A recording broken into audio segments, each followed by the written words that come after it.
S'il suffisait de prendre la position du lotus pour accéder à l'illumination, toutes les grenouilles seraient des Bouddhas, a écrit Louis Pauwels. C'est un peu facétieux, mais c'est aussi un peu vrai parce que c'est la plante sacrée des bouddhistes, c'est la plante la plus symbolique qui puisse exister, c'est aussi une des plus belles. Je vous propose de la découvrir ici, à Saint-Cyr-en-Talmondet, au parc floral de la Cour d'Aron.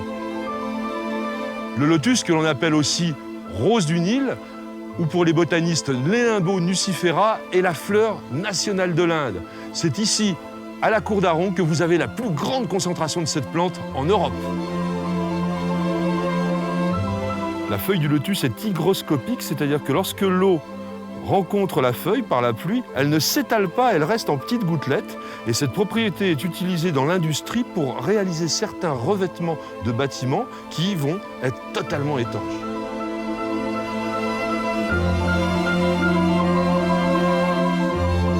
La fleur du lotus sacré est dite thermorégulatrice parce qu'elle est capable de générer une température de 30 à 36 degrés en consommant de l'amidon qu'elle trouve dans ses gros rhizomes de façon à tout simplement faire éclore le nectar, ce nectar qui attire les pollinisateurs. Et Dieu sait si ça travaille en permanence, ils sont là, ils se gavent complètement de cette substance sucrée et en même temps, ils assurent la pollinisation et la multiplication de la plante.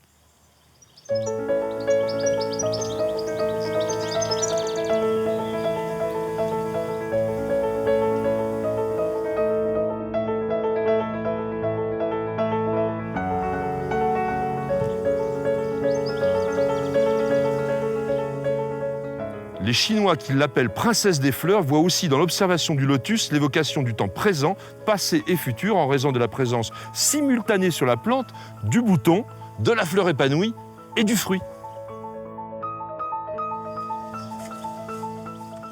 Les fleurs de lotus étant le plus souvent réunies par deux sur la même tige, on voit dans cette plante une belle allégorie de l'amour conjugal et du bonheur dans le couple.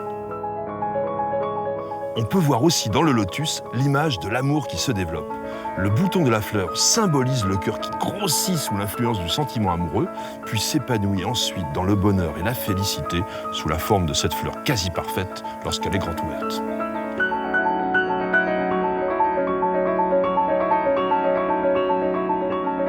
Sans doute que la réussite des lotus ici au parc floral de la Cour d'Aron vient de la profondeur du bassin, puisqu'il faut au moins 1 mètre à 1,50 m d'eau pour que la plante résiste en hiver et puisse repartir complètement au printemps. On voit d'ailleurs cette année où l'hiver a été froid et le printemps relativement frais également, que les lotus n'occupent pas l'ensemble de la pièce d'eau, ils sont sur le bord uniquement, de manière à bénéficier de la température maximale de l'eau.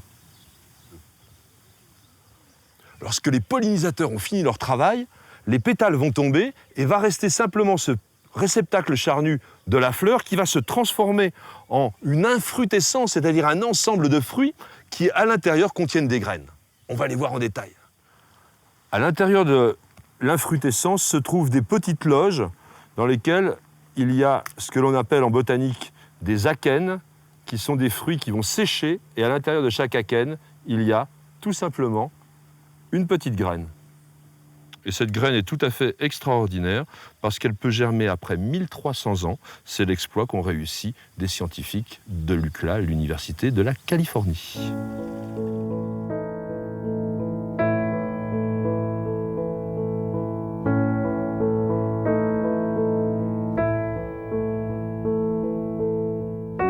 Plante admirable cultivée depuis des millénaires par les Asiatiques qui en consomment les feuilles, les rhizomes et les graines, le lotus est une plante sublime pour les grands bassins, mais jamais vous la verrez aussi belle qu'à la Cour d'Aron.